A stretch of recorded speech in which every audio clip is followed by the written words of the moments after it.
أعوذ بالله من الشيطان الرجيم.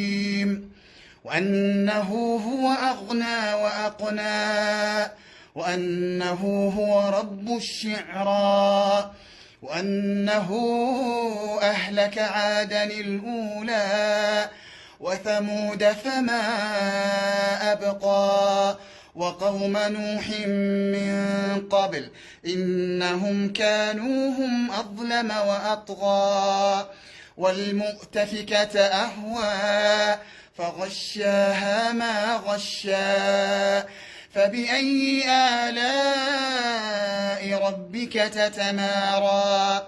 هذا نذير من النذر الأولى، أزفت الآزفة ليس لها من دون الله كاشفة، أفمن هذا الحديث تعجبون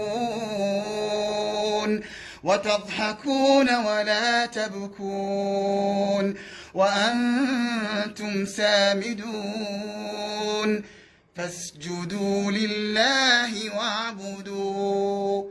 الله أكبر، الله أكبر.